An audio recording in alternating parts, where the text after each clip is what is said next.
All right. This one right here, touch that. Right. And make sure that it's on live chat. Yep. Yep. Cool. How's it going, everybody? Welcome to Cooper's Amputee Lifestyle. We are in Lake Livingston, down here in Texas, searching for 8 missing people in this area. One specifically really near this area. So let's turn it around real quick. We got Jacob with Chaos Divers operating the boat. Hi guys. We got Lindsay with Chaos Divers. They're both running side scan sonar. And Lizzie's got live scope over there. Got somebody running real fast behind me. We got a little bit of other boat traffic. Kind of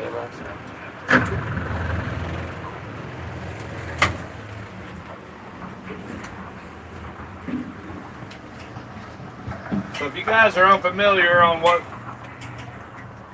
we're doing, she's got the Apex, I've got the Helix 10, and we're going to be sonaring underneath this 190 bridge here on Lake Livingston.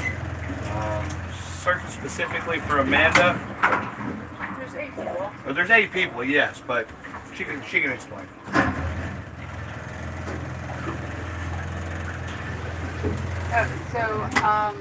There is one woman who went missing from Onalaska, which Onalaska is the shoreline over there on the east side of Lake Livingston. Her name was Amanda Thacker. She went missing back in 2015. Hold on. Oh, dang. I ought to run that daggum boat over. Yeah, we just got waved by a boat who was even creating wake going through the pilings of the bridge. I thought I was away from it. Sorry, go ahead. Say hi to Mark. Hi, Mark. Hey Ron, hey Ringo, hey Jen, hey Yaz, hey Spencer, Mark Milligan? Terry, Hi, Mark Milligan, how you doing, Mark? Eliza, Brandy, thank you all for popping in. I didn't hit my motor, did I? No, you're fine. It was just the rear starboard side. That's why it's the metal boat. All right, so back to what she was saying. I already said it. Oh, did you? Yeah. Oh, well, it was before the disaster just hit. I ought to run that daggum boat over. Why are you waking underneath the bridge? That's not very safe. It doesn't say. Well, and then you just, yeah. Dumb. Sorry. If it's not posted, then people don't. I'm smiling. Hey, Leslie's on here. Hey, Kim. The water here is dirt brown, and it is 0 visibility. Lee, thank you for popping in. Hey, Lee. So far on this Texas SAR mission, we have found several vehicles. The first one we found was a GMC Yukon inside of a quarry that was flooded. And hey Deb, how you doing? And Yaz, thank you for popping in. So we ended up finding a GMC Yukon, dove down on it, and 0 visibility, so you're kind of going by braille, no license plates, most likely stolen. So I'm using my dive knife to, Ninja Mama, to rip off the identifying markers on the vehicle so we can identify that vehicle. And that came back to a GMC Yukon. All windows were intact except for the driver's side. So they are gonna, the dive team, the Marine unit for the Harris County Sheriff's Office, they are going to have, they wanted to pull it out that night, but because it was so far away from shore, the cable from the big wrecker wasn't going to reach. So what they're going to do is they have some new divers on their Marine unit. They're going to use that as a training opportunity to lift that GMC Yukon and bring it into shore for the wrecker to be able to be in range of the wrecker's cable. So all the windows are up. It's not silted on the inside. It's a pretty freshed up, it's maybe been underwater for, I'm guessing, 2-3 years. Sitting in about 15 feet of water. And when you reach inside to clear the driver's seat, at least, you don't even feel a bunch of mud. It's just the seat, you know. So all the windows being intact except for the driver's side, hey Percy, is you know, it's keeping all the mud out. So whatever is in that vehicle will be preserved. So they'll pull it out at a later date. So then we went to another part of Harris County, which was Lake Houston. That one we ended up finding 6 vehicles along that bridge. We dove 2 of the vehicles, and all the vehicles had no license plates. So I'm grabbing tail lights, headlights, marker lights, because on the inside there's a part number where we can look up those vehicles to be able to determine what kind of vehicle it is, because it is pitch black. You might as well wear a blindfold on your face when you jump in the water, because when you go 15 feet down, you're not going to feel anything. Keep in mind, we also have to be careful from alligators, snapping turtles, and water moccasins down here. So we're kind of running a risk, and the water is incredibly hot. We're talking 89 to 90 degree water temperature. 90 degrees. Today the water is 90 degrees. It's bath water basically. So I can't wear my wetsuit. I will get too hot as it is. When you go down to 15 feet, it is 10 degrees cooler. But like I said, having my dive lights, it's pointless. It's just kind of a security blanket, so to speak, because I'm using both hands to feel for car parts and license plates, and I'm checking the inside of the vehicles in the mud to see if there's any remains, like a bone. So the first 2 vehicles I pulled up it was the steering wheel cover to a Mercedes S-Class, and then the other vehicle was an Oldsmobile, and all the vehicles are coming back from late 70s to 80s era, and we also pulled up steering wheel and stuff. That gave us the Datsun pickup truck identification. We also had what was that one with the hatchback? That was Sunbird 2000. a Pontiac Sunbird. Was it 2000?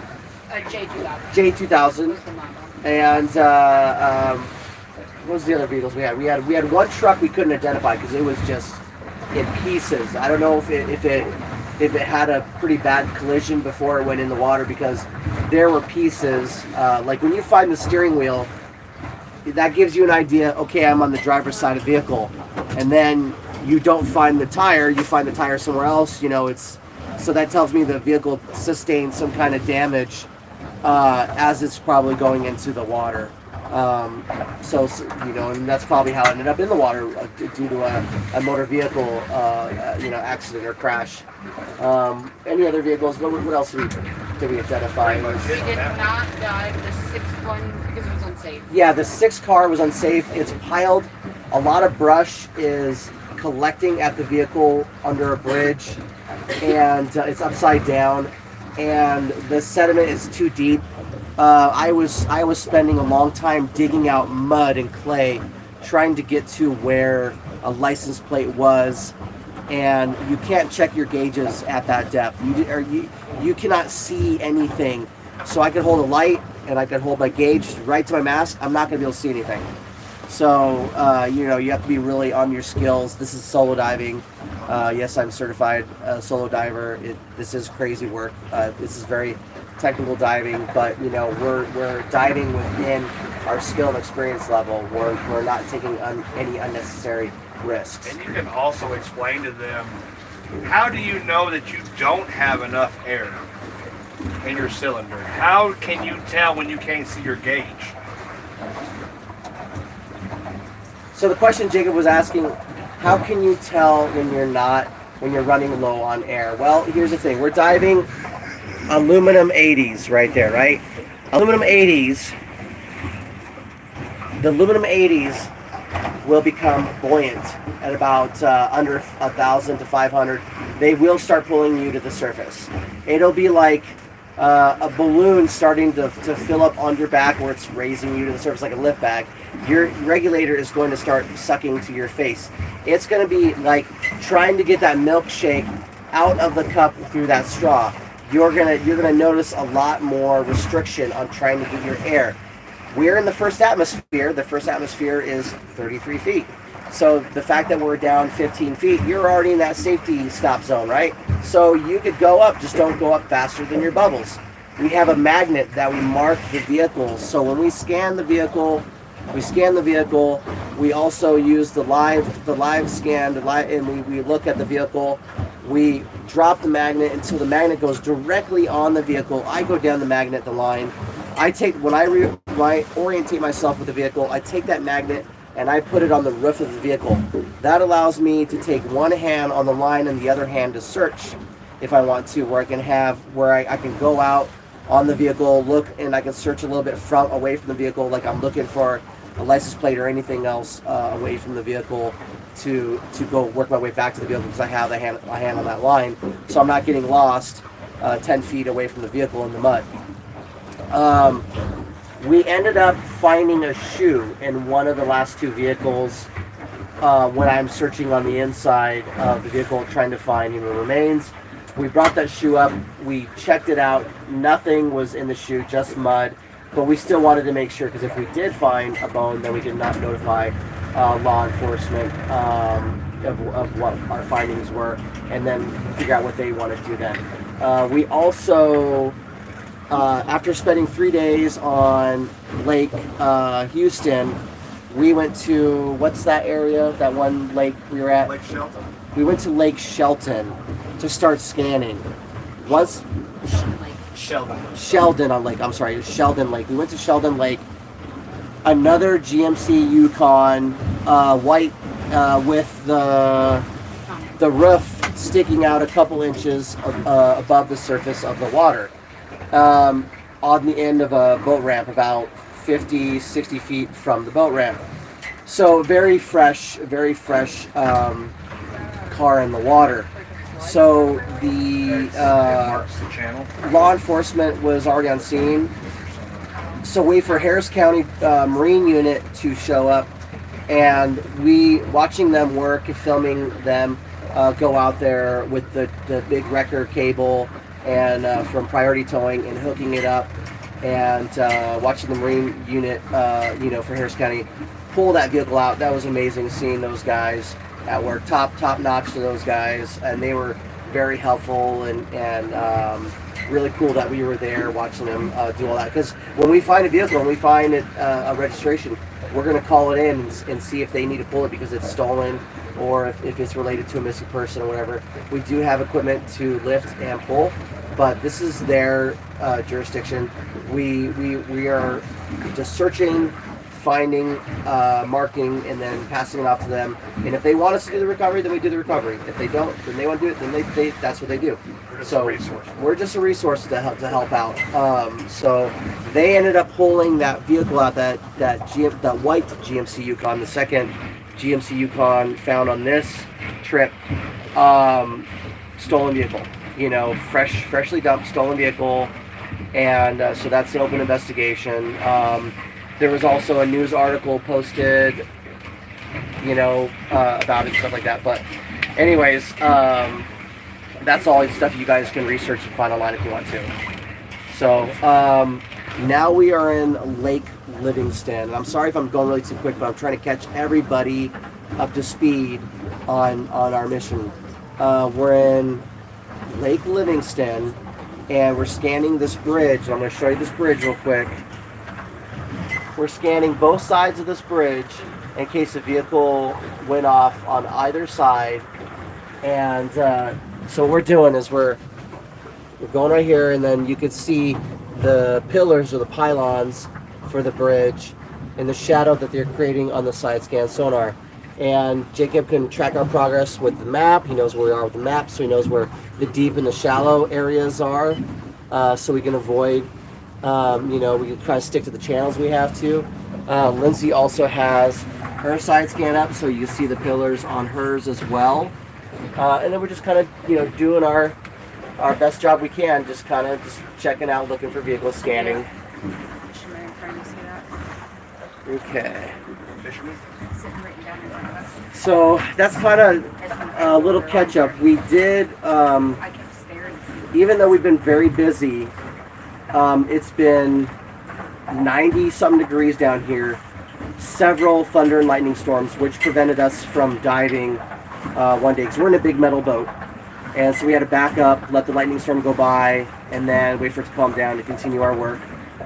We did take a couple of days where we could get our laundry done because we're literally sweating through our clothes with it being in the 90s, and washing our clothes that we're getting in the water with, because this water is not clean. This water is very dirty brown water. So we are getting back, to these RV parks, showering, cleaning ourselves off. We did laundry one day. We had kind of a fun day where we just went to the Blue Lagoon just to knock out a dive to cool down, and then we had to get out of there due to the lightning storm that literally went right over us. I mean, the lightning is so close. When you saw the lightning strikes, it was like pink. The lightning strikes were pink, which was pretty gnarly. In less than a second, you're already hearing the boom, and the rain is going sideways. But so we're kind of braving the element out here. It's pretty neat.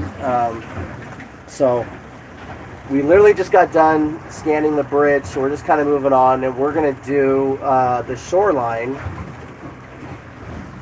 So now we're just gonna kind of go along the shoreline, and here's a little boat launch.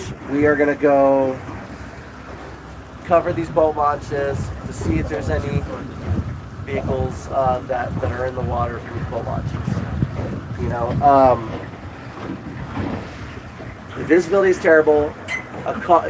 This water could be 5-6 feet deep, and it'll literally hide a car. So that's kind of where we're going now. Let me see. Pay attention to chat. Let's see if I can acknowledge some people on chat. Okay. Or if you wanna acknowledge people in chat and then have like some of the searching on the sonar. Yeah. So a lot of the people were gonna say, hey, can we see the sonar while we're searching? Okay. So that boat ramp we just went by, guys, is less than 2 foot. So if you guys can, try to hit the like as well. That helps out. Let me kind of back up the chat a little bit so I can kind of catch some of the old chat. Let's see. Everybody, hello. Susie, Michelle, Mark, Ninja, Marguerite, Leslie, Ringo, Erica, Amy, Lisa, thank you all for popping in. Tracy, thank you everybody for popping in. I'm gonna go on this side do this side. Yes, the law enforcement down here in Texas was amazing. Amazing. Lee, thanks for popping in. Lee, the Aqua Adventurer. Let's see. Who else I got? Does the RV have washers? Yes, the RV parks, most of them have washers and dryers. So we were able to do laundry one night when we had a few minutes. Oh, you want me to? Okay.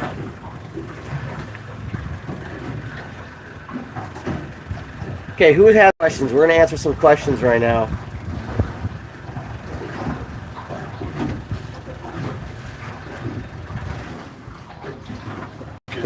Go ahead. Explain to them that we're going on the other side of the bridge now. Okay.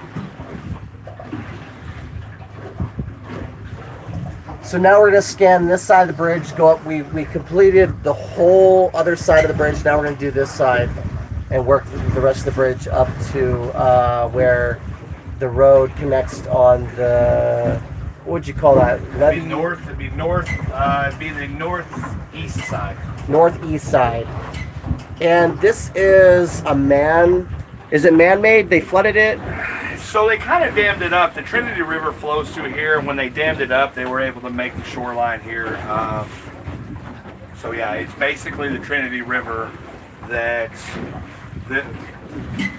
this will keep on continuing locks, but they dammed it up enough to hold the water back for flooding down further, and from that they made this lake. It's called Lake Livingston. But yes, it's fed through, and it is a Trinity River. So I guess technically yes, it is a man-made, but made in 1971. 1971. It was created. So far, we have not found any vehicles on this bridge, which is good. I mean, in a sense, it's good when you don't find any because potentially then there's not a victim, you know, or not like a stolen vehicle dump. It's nice when you don't see vehicles, but unfortunately, In our line of work, we need to find them. right, you know, like when people ask me like, oh, how many missions have you been on your SAR team this year? I say it's a slow year, but you know, that's good because that means there's not very many casualties, you know, happening in our area that I volunteer in. I'd rather have no missions than tons of missions because that just means there's a lot less casualties. Kind of like a double-edged sword, really. Yes. It's, you know, you don't want to find them, but really you need to because these people are missing. When they're missing in a vehicle, they're either in the woods or in the water. Mainly the two places they could be, so. I think there's areas. Hey, Britton with Depths of History is on here. Britain. Hey, Britton. Hope everything's going well up in Alaska. How deep is this lake? Well, right now we're at about 35 feet. There are some areas that get down a little bit deeper. Terry Spitz, thank you so much for the donation. I really appreciate it, Terry.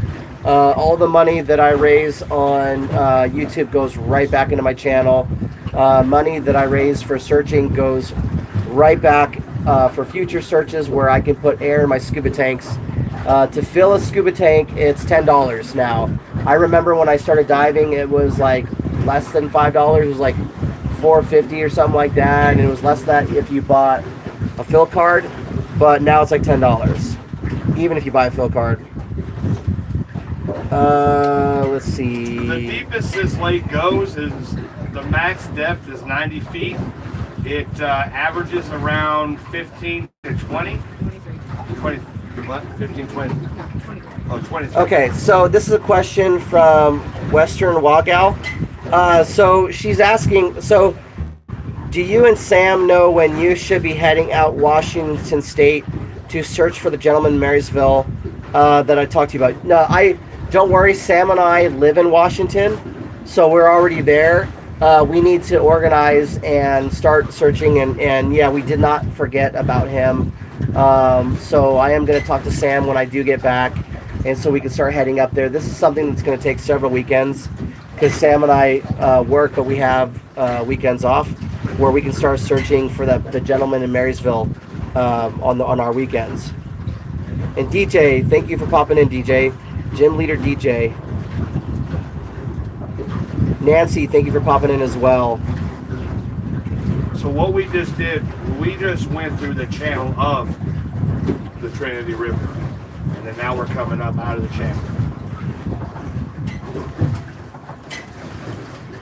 And I apologize for not holding my phone steady. It's just the waves in the wake of the other boats, you know.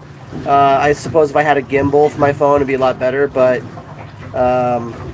you know, to fly out here to go searching, I don't know if people understand this, but I have 2 bags that I have to check, and one is going to be a suitcase with dive gear, and the other one's going to be a bag of like clothing and other stuff, and a backpack. So I got to lug like 3 bags with me to go out and do this. So you know, I apologize for not packing extra camera equipment to like a gimbal to be able to. So in the future we'll work on that.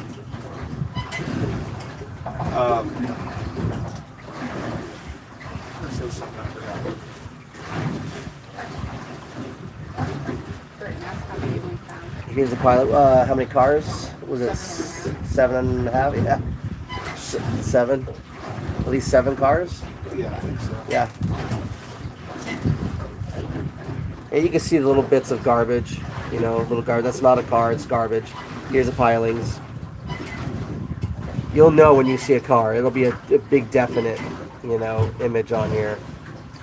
But these are the pilings and the shadows that are being casted off the pilings to our right side.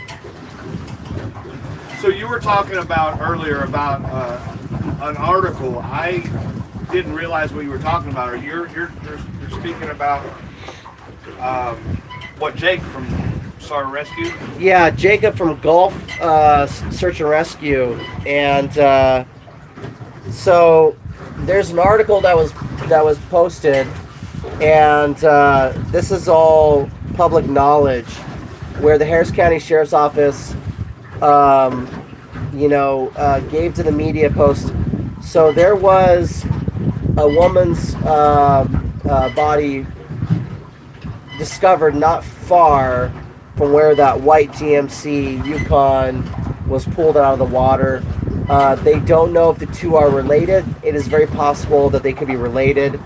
I don't want to speculate. It's obviously an open investigation, but you could Google yourself and find the article to find that, because it does state in the article that it was that the incident took place near where the white GMC Yukon was pulled out of the water.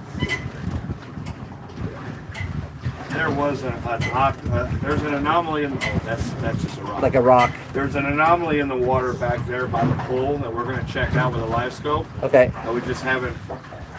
I know where it's at. I went on this side and checked it. Now I got on this side and checked it, and I'm still not for sure.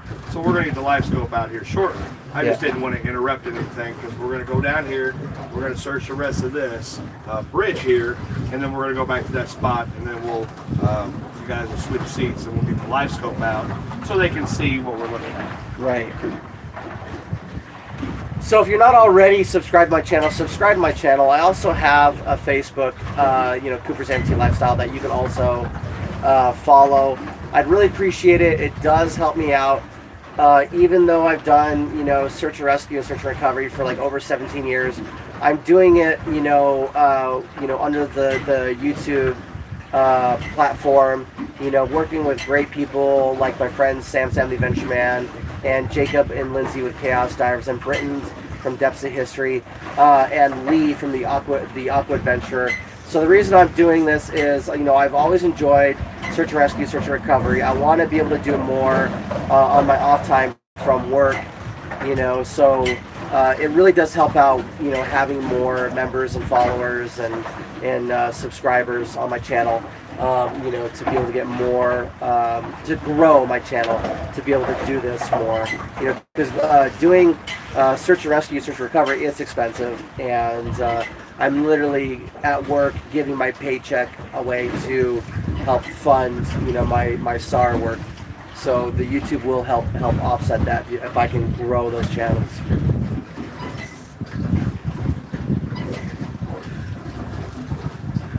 So if you guys see the pillars and then you see a square object underneath, that is the foundation of the bridge. So the structure is a pretty sound bridge, and that's what we're looking at, and that's what I think is down there. But I want to make for sure, because it did have a roundness in the front. So we're going to drop the live scope down here a little bit. You guys need to stick around for that, because it's going to be pretty cool to see live on that one pillar that we're getting ready to go back to. And who's ever come to Cooper's from my channel, thank you so much for supporting Cooper and giving him a chance to grow as you guys do support us. Jen, we usually go to dive shops to fill our tanks. You can buy a compressor. If the fire department does have a whip, you can hook up to get fills. But typically, 90% of the time, it is at scuba diving shops to get your tanks filled. And so the compressors that fill your cylinders, they're like $5,000 for a good one, or for a decent one. And all it's basically doing is drying the air. It's the same air that you use, unless you have nitrox ability, that you can add oxygen and stuff to it. But mainly just dry air is pretty much what they use. What other questions do we have? Hey, Angie and Rick Family Ventures, thanks for popping in.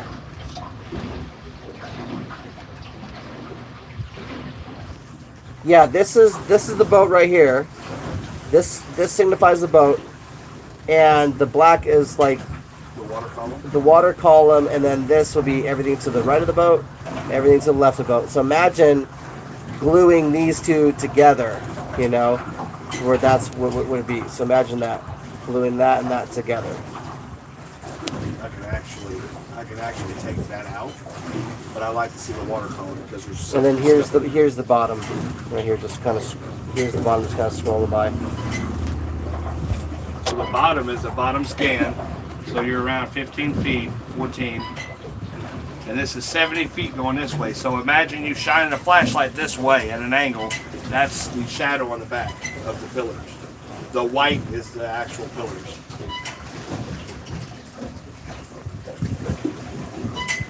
It's 91 degrees right here. In the water? In the water. Yeah. It's gross hot. Not a good hot, it's gross hot. That's just the water. That's not the temperature outside. Yeah. What's the temperature outside, wasn't it? 93 degrees outside, so. At least there's a little bit of a breeze. Yaz, thank you so much for the donation. Really appreciate it, Yaz. Really appreciate you. That will definitely help put air in my scuba tanks. All right, so we're going to head back towards that anomaly that I've seen in the water, okay? Okay. We're not going to switch seats yet until we get there. As soon as we get there, I'll put the live Can scope you down. explain the live scope?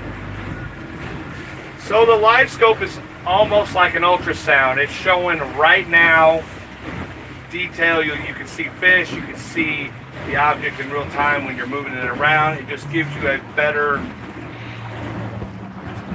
view of what the item is. Instead of going over it 1,000 times and having a picture in time, this is real time. So anytime that she moves it just a little bit, you see something else on the car, or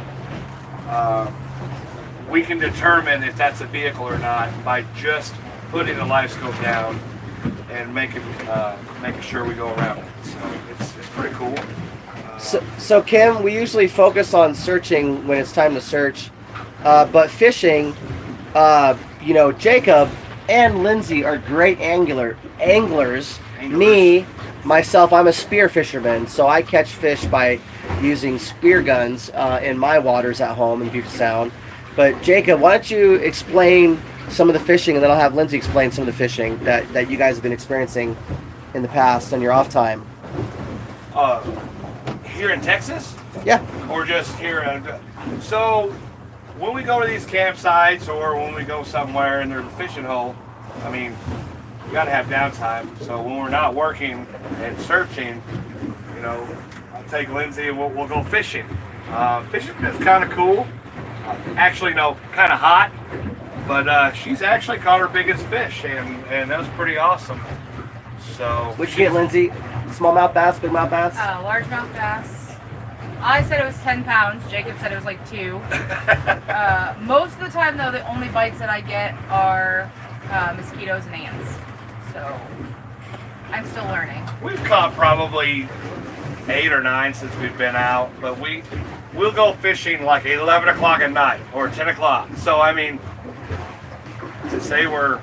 Plus with the weather's so hot, so the water's so hot, and then so many storms rolling through, like there's a lot of variables in fishing, so a lot of variables.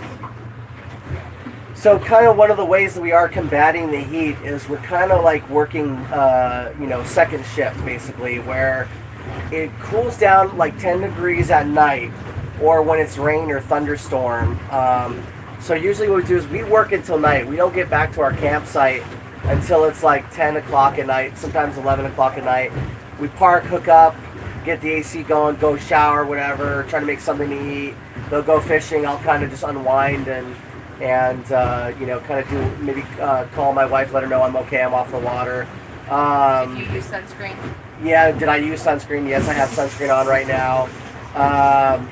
But I go spearfishing back in my waters, but if we start in the day, we're on the water all day from 9 a.m. until 9 p.m. at night. That's too much time on the water. We're literally cooking. We're in a big metal boat. So we usually start like around like 10, 11, It's like and a then rotisserie that doesn't spin. Right, and we usually, we start around 10 to 11, and we get back around 10, 11. So we're already putting a 12-hour shift. But at least the last portion of our shift is at night where it's cooling down, where we're getting off the water as the sun is going down, sunsetting. We're getting off the water and then getting back and putting everything back in service, gassing everything up, making sure everything can put away. You know, so we're not good day shift workers. Yeah, you know, it's too hot to be out here constantly in the sun. You know, it's literally hot. You work third shift. Third shift? Yeah, right. Well, that's what the other team does. Yeah. I'm okay with that.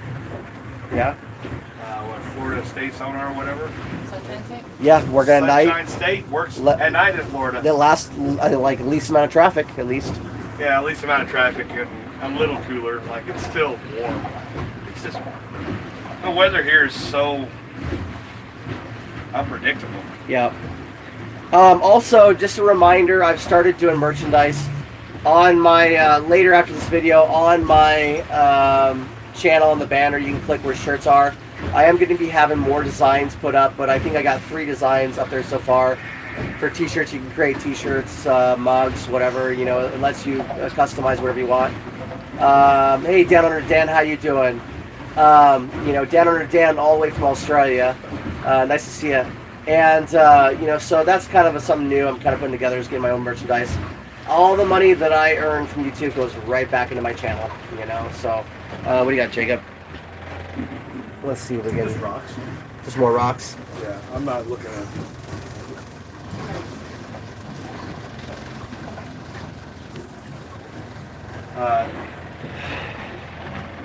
Yeah, for right now, gotta find that pillar that we were Okay. researching, and then we're probably going to be taking off with a boat here shortly because it's extremely hot. Yeah. So, also, I do have a small boat. I am gonna, it's a small fiberglass boat. I am going to, I've been working a lot of overtime. Hold on. Okay, that's what we're looking for. You see, I'm going to tell you right now that that's a pillar. I don't even have to do anything. So they took all that stuff out, and that's a pillar. That's not a vehicle. The way that we hit it the last time, here, I'll show you, be able to get closer to it. That is not a vehicle. That is some, yeah. Okay, so we're good on that. We won't have to put the live scope down. I'll tell you that right now. That is not a vehicle. We're good on that. So, yeah, we're good on that. So, anyways, so I do have a small fiberglass boat. What I'm going to be doing, and one of the reasons I am here helping out Jacob Lindsay on another trip, is to try to learn more about SideScan. My involvement on my SAR dive team, other than doing the vice president stuff, is showing up and diving, being on the water, making sure people are diving, making sure people are being safe, you know, safety divers, you know, line tenders, all that stuff. I had very little exposure with SideScan, sonar, and LiveScan. That's how I'm kind of learning with these guys right here, because what I'm going to be doing in the near future is I have a small fiberglass boat. I'm going to be making sure it's any repairs done are going to be done to it. Going to buy a little trailer for it, and I will be buying my own SideScan sonar, so I can take it out on lakes where I live and be able to do my own scanning. Where if Sam the Adventure Man is busy, myself and my wife Leslie can go out and I can practice it, because we have a lot of lakes with like sunken boats and stuff in them, and typically our waters in Washington are a little bit more clarity in the water, so vehicles don't stay in the water very long in Washington. As soon as somebody sees it, we don't have to have a reason to pull it out. It will get pulled out just to help keep our waters clean in Washington. So, and that happens all the time at boat launches. The boat launch, something will happen, the vehicle will be in the water. It'll be in the water for less than a day, because they're going to pull it out, regardless of whatever happens. So, but it'll be nice to be able to do my own scanning in lakes where I live, to be able to practice, get more practice doing side scan. And if something happens, Sam the Adventure Man can take his boat, I'll take my boat, and we can cover more bodies of water, faster. So how many people do you have on here? We are at 59 people. 59 people. How many likes? 61. Perfect. Beautiful. That is amazing. I love the fact that when people are watching they're remembering to push that like button. David Brown. David Brown. Did we work together? David Brown from Tacoma. Your name sounds really familiar. Did we work together, David Brown?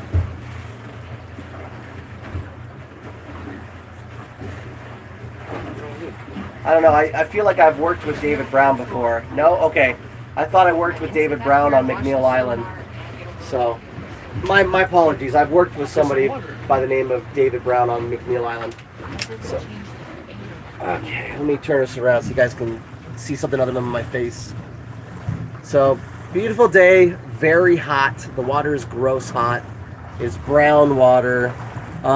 If you guys have any final questions, let's try to answer final questions right now. That way we can end the live stream and we can start continuing our search. You know, so, and we are doing long form content on Chaos Divers and Cooper's Amputee Lifestyle. I'm also doing some shorts, so each day you'll see a short pop up, so please look for that to kind of show you my progress out here in Texas. And you know, Lindsay is constantly researching and doing all the extra work because this takes many hats to be able to do this kind of work. Yeah, definitely hats off to Lindsay. If it wasn't for her, I would go nuts. All right, Lee says, when is your next trip? August is my next trip. August is my next trip in Hawaii. Do you need permits to do the searches? No, you don't need permits to do the searches. Let's see, David Rocha, being that water is brown, is sewage. And I don't know, you know, but honestly, there is probably some kind of runoff from the roads where you might have oil and stuff like that from the roads running off into the water. David Brown, you don't need a permit to search, but you may have to pay like a boat launch fee to launch your boat in some of these bodies of water. Yes, Jacob is already nuts. Yeah, I mean, there's a lot of stresses that go into this job. I mean, you're not only searching for somebody's loved one, you're also trying to manage comments. You're also trying to manage cases. It hurts my feelings to know that we can't help everybody, or when we're on tour, or when we're on these trips to try to bring back cases that we're working on.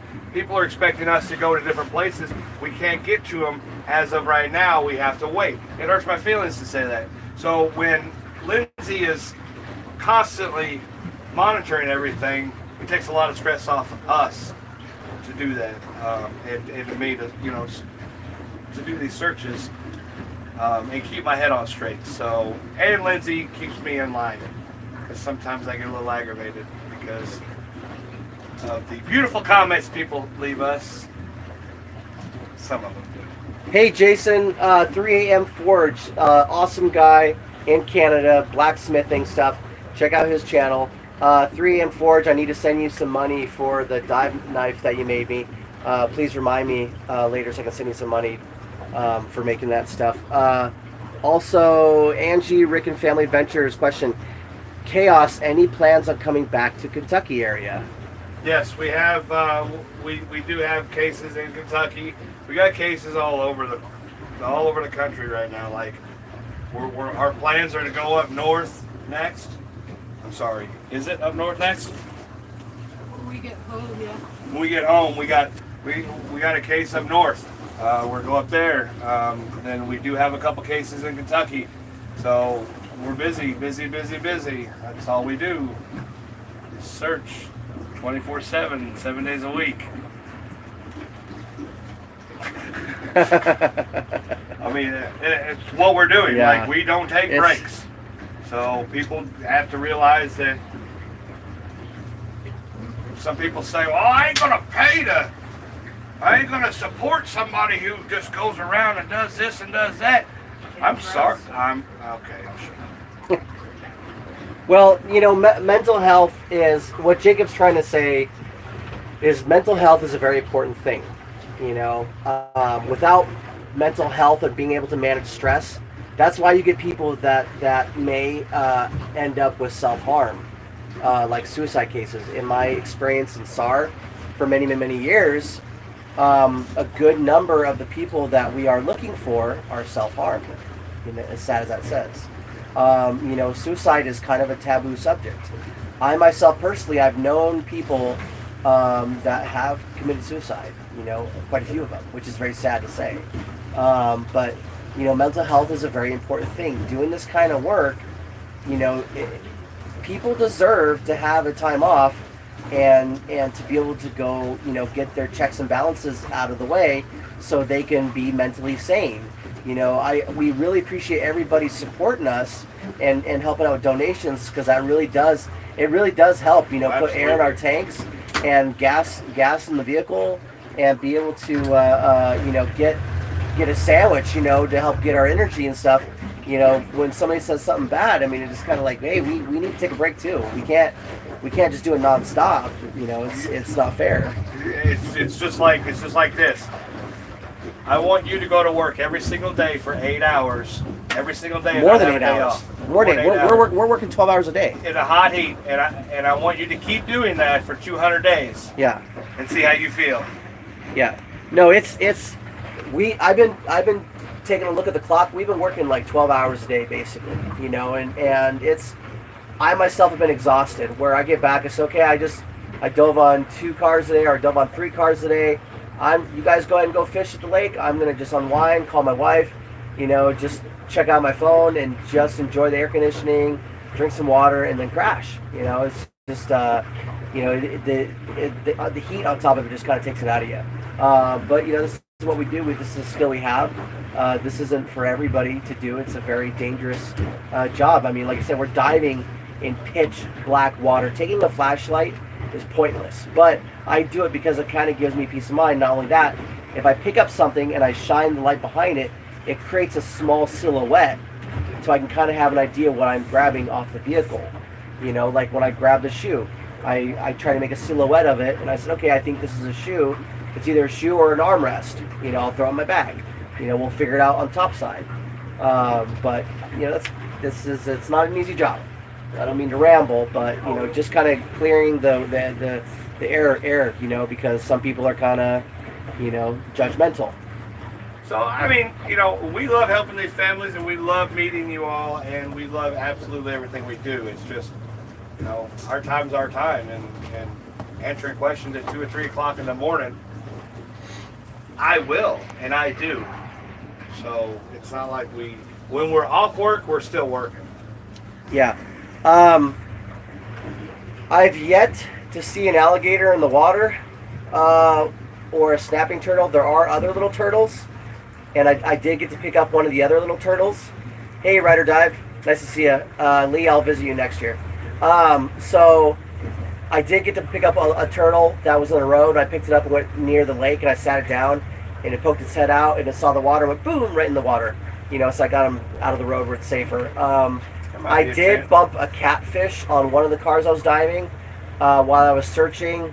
I did hit a catfish with my leg. It was slimy. It just kind of went, you know, after I hit it. And I was like, oh, crap. At least I didn't feel scales or claws, because then that would have been a gator, you know. And luckily, gators can't see very well underwater. But still, you don't want to...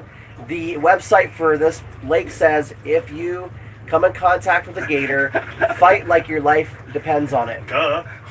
You know, that's what the website says for if you're going to be in this lake recreating. If you come in contact with a gator, fight like your life depends on it. You know, so you know, and we are, you know, so we are very cautious, making sure there's no gators.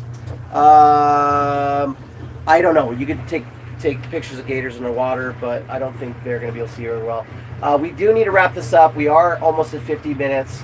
I do want to say thank you, everybody, for tuning in. I really appreciate all the support, all the donations. I appreciate everybody liking the video and subscribing to my channel. I do have memberships, so you can help support the channel. You do get early access to long-form edited content before they release. I try to release on Thursdays, except for when I'm on a trip, because that's my time to film instead of doing my premieres. So I don't release when I'm on trips because that's my time to film to bring you future content. Maybe man, BT2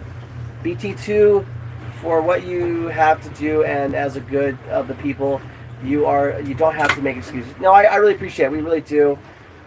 Everybody, can criticize and stuff like that. We're just doing the best we can. We are, we're just doing the best we can. We have a skill set. We're putting our skill to some use, so we want to help as many people as we can, and we want to bring as many loved ones home to their families as possible. So I myself had somebody go missing at a young age. He wasn't recovered for 6 months, so I know how it feels. I'm sure other people in this chat have had family members go missing or loved ones go missing where they may or may not have gotten them back home. It's heartbreaking. So one of the reasons why I stick with this kind of work and why I've been in it so long. Let's see. Jacob, final words. It's hot. I'm tired. Thank you so much for you guys' support. It really does mean a lot to us. And for you guys to come over from my channel to them, that's amazing. 190 is cleared. The boat ramps are cleared from there. We're going to probably hit this boat ramp, and then we're going to go down this little section right here, and then after that, we're going to call it a day because I think I'm probably 3/4 of the way cooked now. Yep. Now, Lindsay, the brains of the operation, the one who does all the planning and research. I don't know about that. Any final words from you? Just thank you, everyone. Thank you, Corey, for being here with us. It's always good to have, another person, another diver, or just somebody to bounce ideas off of in the RV at night when we're just, we have great talks at night, just relaxing. So thank you, Corey. Thank you, Leslie, for allowing Corey to come with us. Eric is on here. Congratulations, Eric, on finishing your triathlon today. And I think that's pretty much it. Love you. Bye. Yes, Eric, ride or dive. He did his triathlon. Kudos to him. Really great to hear those milestones getting accomplished. I want to thank each and every one of you. Thank you so much for supporting us and donating to us and liking our videos and really helping with the algorithm. We'll try to do another one down the road on this trip. I'm going to be working with Jacob and Lindsay until the 18th. I go home on the 18th because I have to go back to work and start working tons of overtime again. This is my little vacation away from work to come out and work in 90-degree temperatures. Trying to help some families out. It's been great having you here, Corey. Absolutely, Seriously. absolutely. I'm learning as somebody with as much experience as I have in SAR. It is great to come out and still learn some new things as technology is advancing and techniques are improving, whatnot. So you can always teach an old dog a new trick. So I will see each and every one of you guys on my future videos, commenting and talking. Thank you, everybody. Stay safe out there. Take care. We'll see you on the next adventure of Cooper's Amputee Lifestyle. Check out the Facebook page as well, Cooper's Amputee Lifestyle. And we'll talk to you guys later. Take care, everybody.